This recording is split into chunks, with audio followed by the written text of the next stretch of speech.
They didn't ask me to move. They didn't even pretend to ask politely.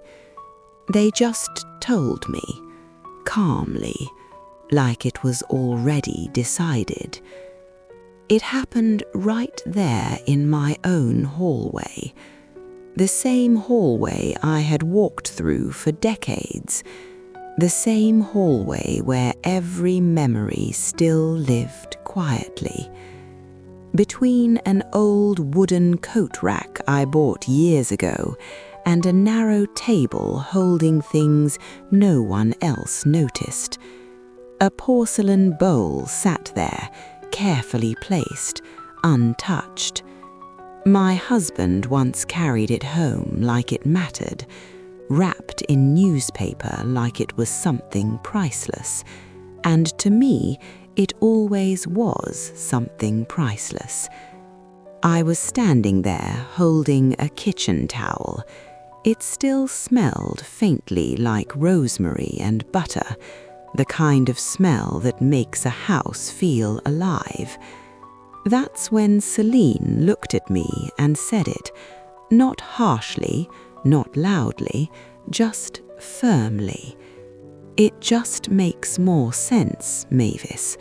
She said it like she was solving a small problem. "The kids need more space." Just like that, like I was the extra piece that didn't fit anymore. Tell me something honestly. What would you feel in that exact moment? Because I didn't answer her right away, not because I had nothing to say. I had plenty to say. Sharp words, old words, tired words. But I've lived long enough to understand something. Silence, when used correctly, carries more weight than shouting. So instead of speaking, I just looked past her, straight into my kitchen. My kitchen, or at least what used to be mine. The air smelled different now, too sweet, too heavy, too much cinnamon drowning everything else. Celine had been experimenting again, taking my simple recipes and turning them into something unfamiliar, like she couldn't accept anything existed before her. My copper pan sat on the stove, washed, but not the way I would have done it. The good knives were in the wrong drawer. Little things. People call them small things, but small things are how people slowly erase you. They have school schedules, she added, softer this time, like she was explaining something obvious to someone difficult. That's when I finally looked at her properly. Celine Belcroft, always composed, always polished. Even standing in my hallway, she looked perfect. Her blouse probably cost more than my monthly groceries. She didn't look like someone asking for something. She looked like someone informing. Behind her, Graham stood near the kitchen entrance, my son, my only son, and he wasn't looking at me. He was staring at the floor, like the answer to everything was written there. "Graham," I said, just his name, nothing more. He shifted slightly, cleared his throat, gave me that same half-smile he used as a kid. "Mum, it's just temporary." Temporary, that word again. It had always been temporary. Temporary when they moved in. Temporary when they took over the guest room. Temporary when the bills started coming in his name. Temporary when my voice slowly disappeared from my own house. Funny thing about temporary, if you don't stop it, it becomes permanent. I folded the kitchen towel slowly, carefully, like control still mattered in small ways. "And where exactly is this small room?" I asked. Celine turned slightly and pointed down the hallway. "The back room," she said, "the one that used to be storage." Of course it was. A room you adapt to, not a room you choose. "It's quiet," she added. "You'll like it." "You'll like it." I almost smiled at that. Instead, I walked past her without saying another word. My slippers barely made a sound on the wooden floor. I stopped at the doorway of that room. The light was dim, filtered through thin curtains no one had touched in years. My old sewing machine sat there under a floral cloth. Lavender filled the air faintly, but something else was different. They'd already made space. A small bed, not mine, narrow, pushed against the wall like it didn't belong. My things had already been moved, folded, compressed, prepared. That's when it hit me. This wasn't a suggestion. This was already decided. They were just waiting for me to agree quietly. I ran my fingers across the dresser. There was a thin layer of dust. Something had been removed from there. I looked at my reflection in the mirror. Grey hair neatly pinned, posture still straight, eyes that had seen enough to understand everything. 69 years old and being reassigned inside my own home. Behind me, Celine spoke again, lighter this time, almost relieved. "We thought this would be best for everyone." For everyone.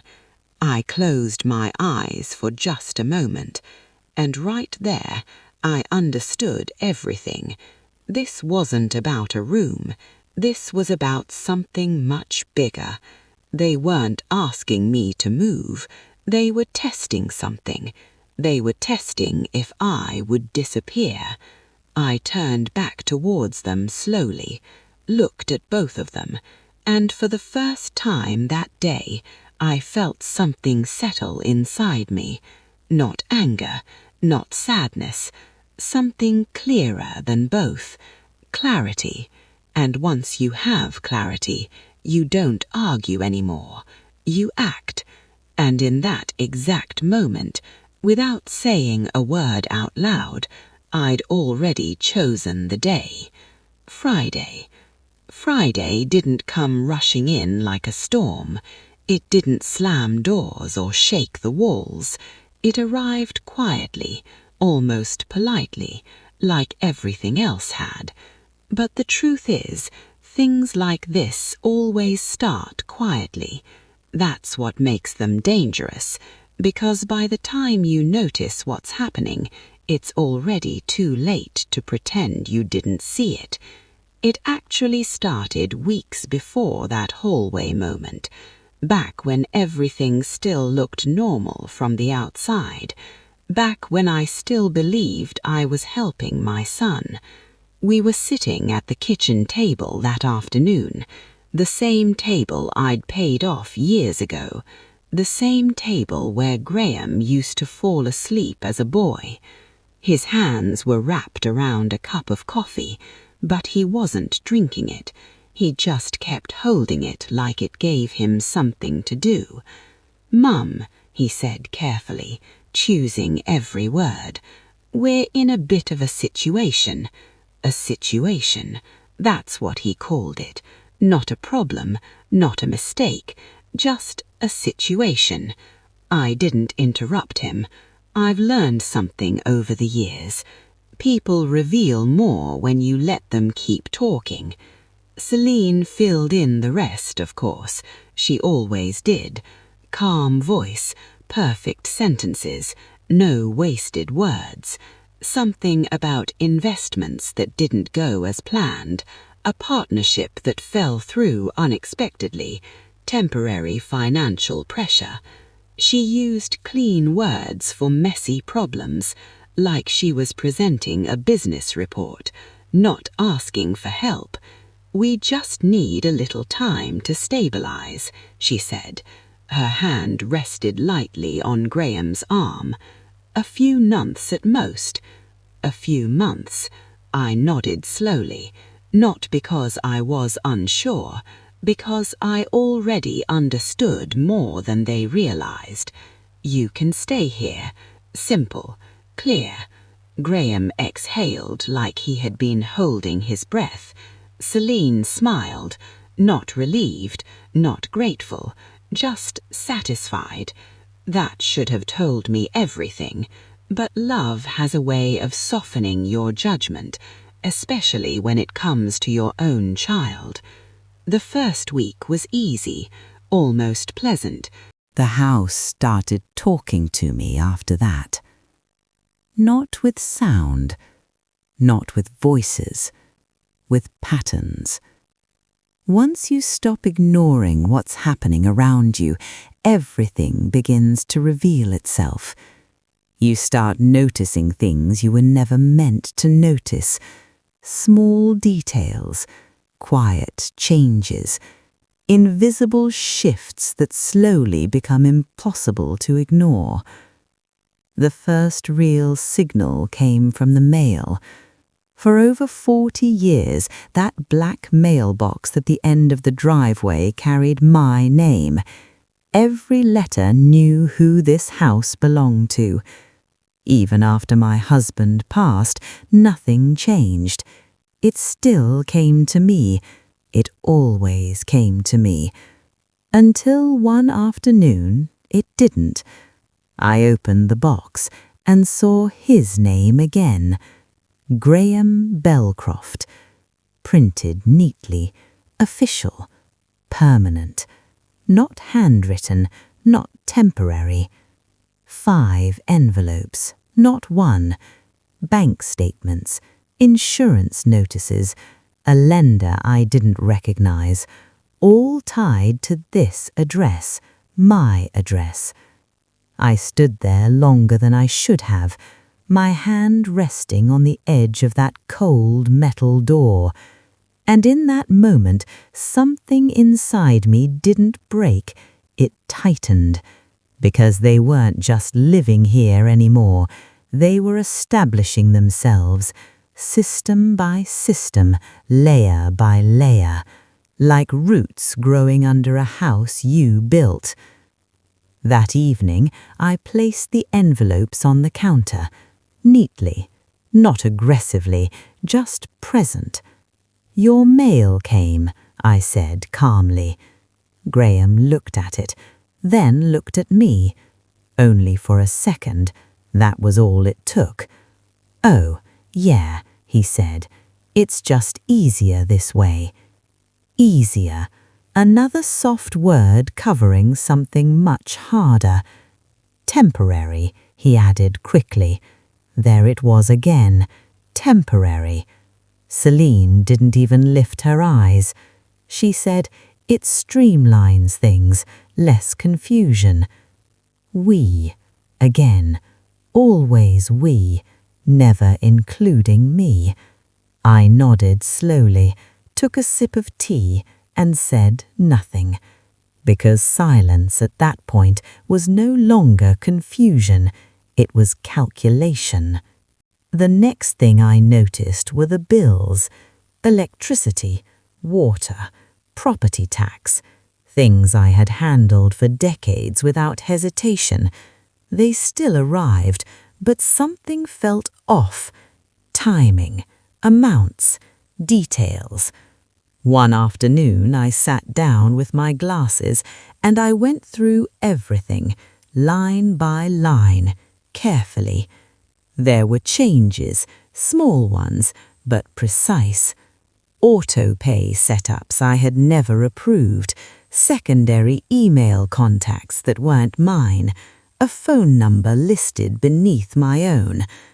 I leaned back in my chair, paper still in my hands, and I exhaled slowly. They weren't just guests anymore. They were integrating, quietly, carefully, like ivy growing across a wall. And once ivy takes hold, it's not easy to remove. That same week, I heard something I was never meant to hear. They thought I was asleep, but sleep changes when you reach my age. It comes in pieces, light, easily broken. That night I got up for water, just a small glass. The hallway was dark, still, but their voices carried, low, focused, from the living room. "It's just a matter of time," Celine said, her voice steady, certain. "Yeah, but we have to be careful," Graham replied, "if she gets defensive." "She won't," Celine interrupted, calm, controlled. "She avoids conflict."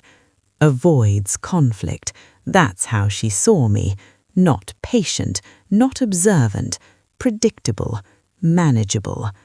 I stood just out of sight, one hand resting lightly against the wall, listening. "She's already adjusting," Celine continued. "You saw it today." She didn't say anything about the mail. Graham hesitated, still uncertain. But it's still her house. There was a pause, just long enough for truth to slip through. "For now," Celine said. 2 words, that was all it took. I didn't move, I didn't make a sound. I just stood there, letting those words settle. Because once someone says, "for now," about your life, they've already decided what comes next. I went back to my room quietly, set the glass down untouched, and sat on the edge of the bed, in the dark. 69 years of living teaches you something important.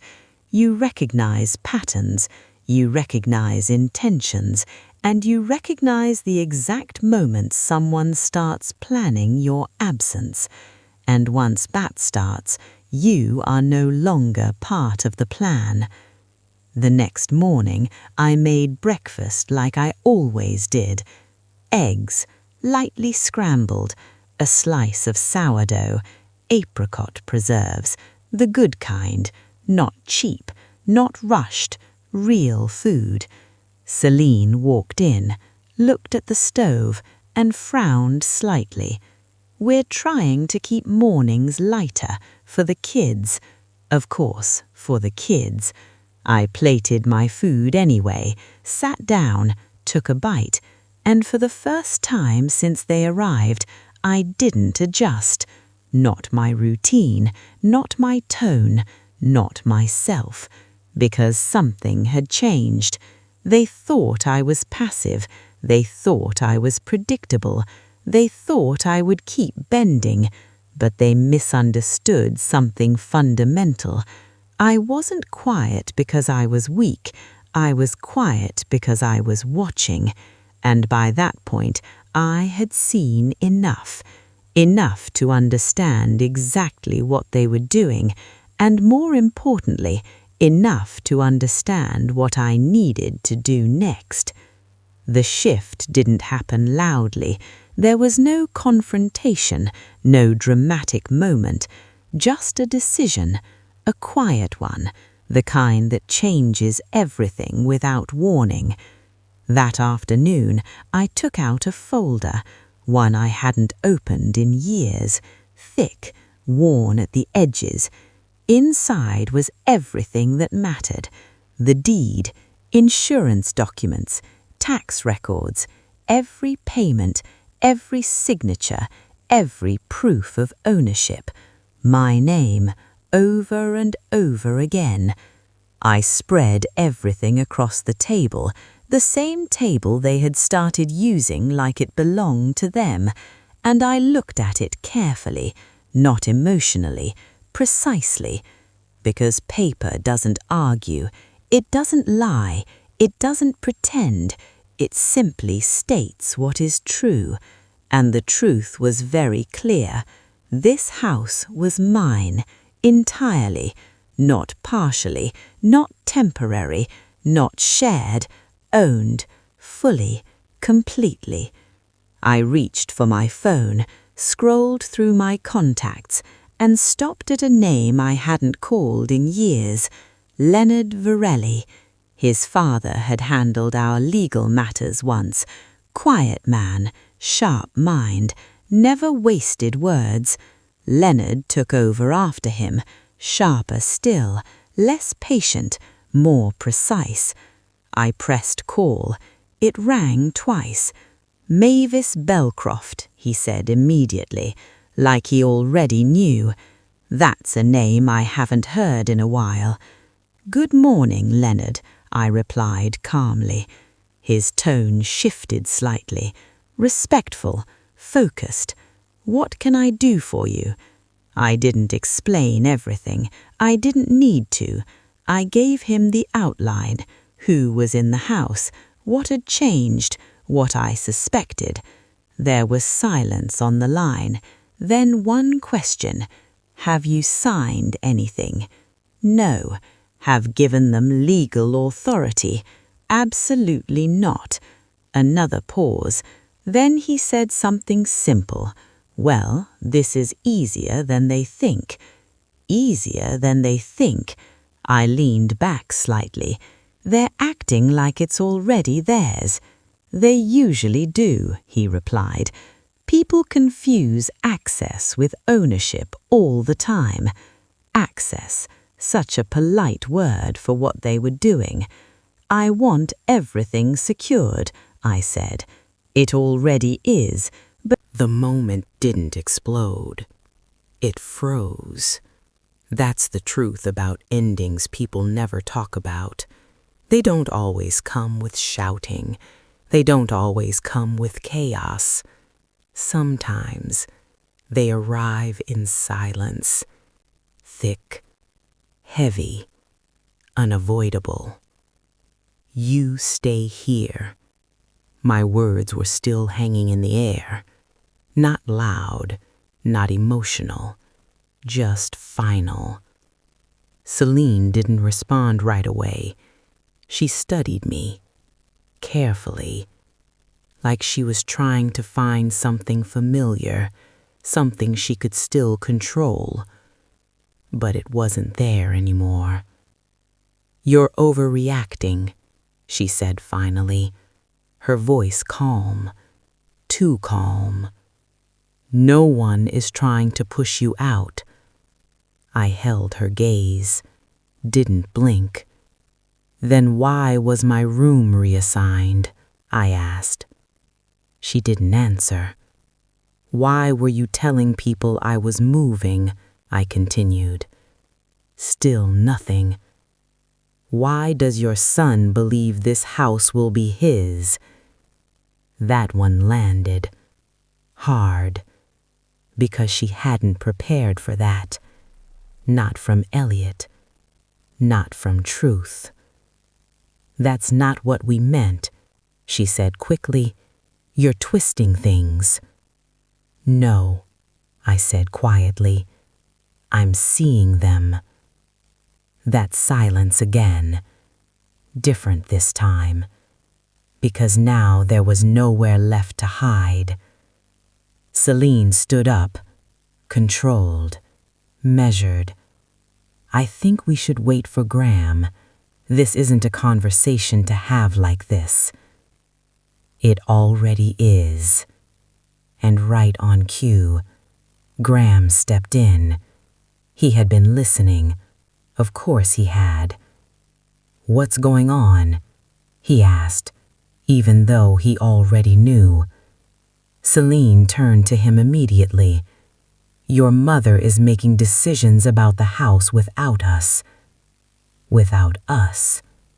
Always that word. He looked at me, then at her, then back at me, and in that moment, I saw it. He knew. Not everything, but enough. Mom, he started.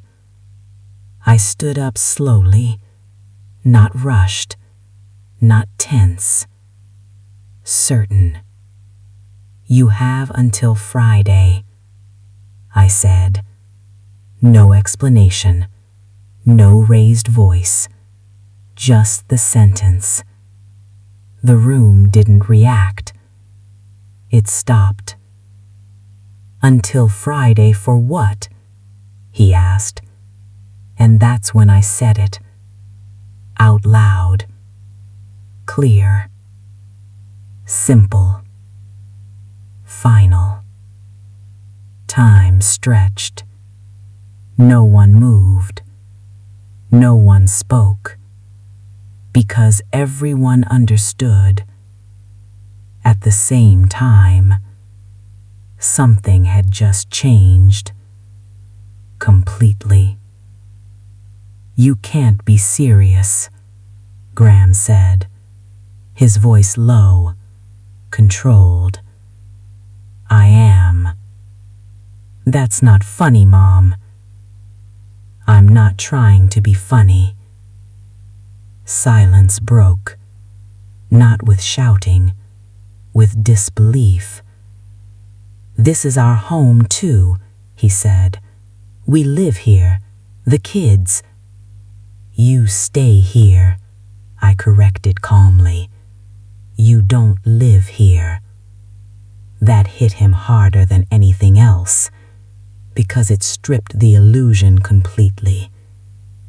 Celine stepped forward, her tone smoother now, carefully measured.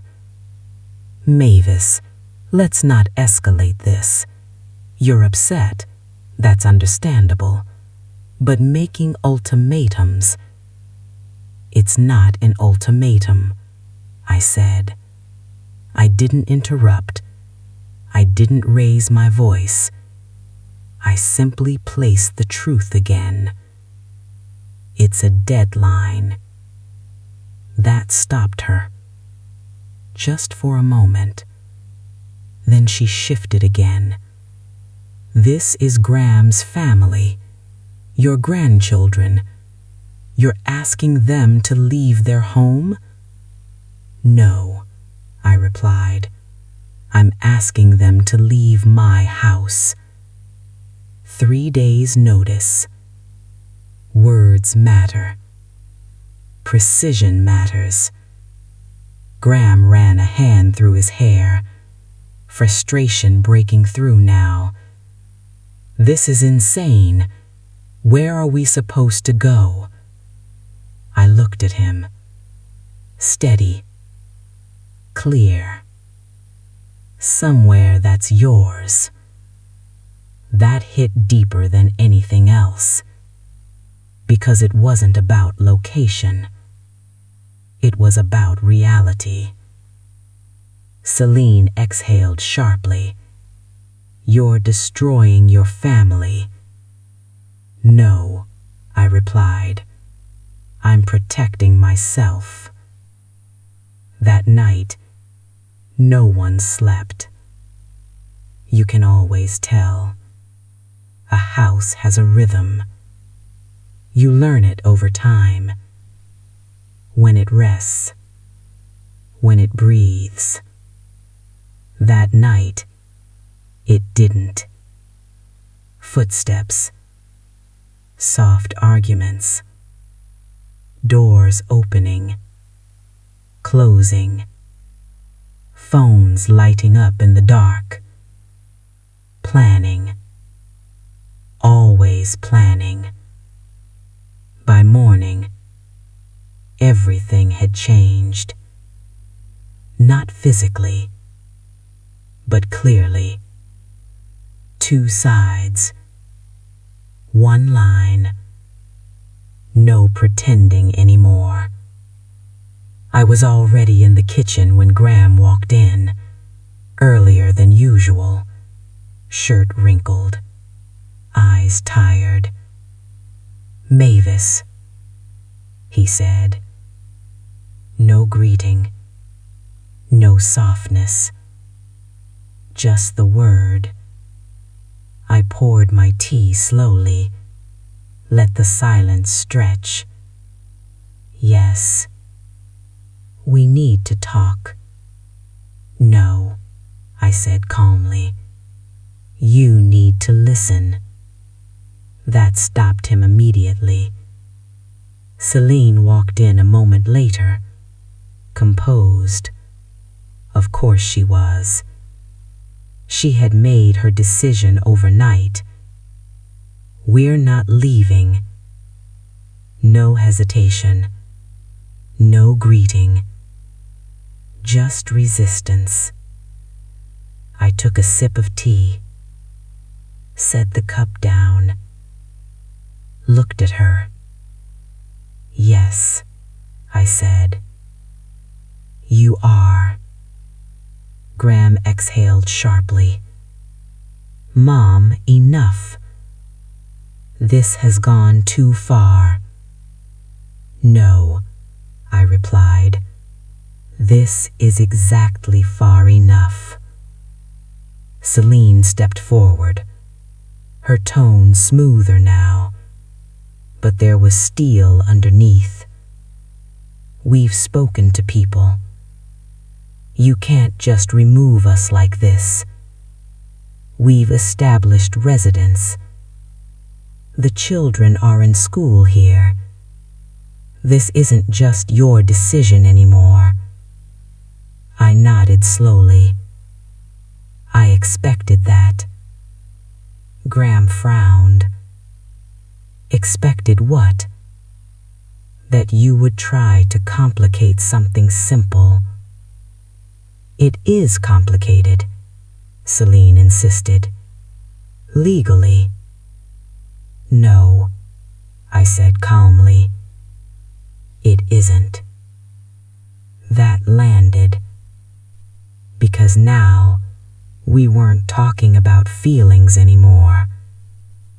We were talking about facts. I reached for the folder, opened it slowly. Paper doesn't argue. It doesn't shout. It simply proves. This house, I said, sliding the document forward slightly, is fully owned by me. No shared title, no agreements, no legal claims.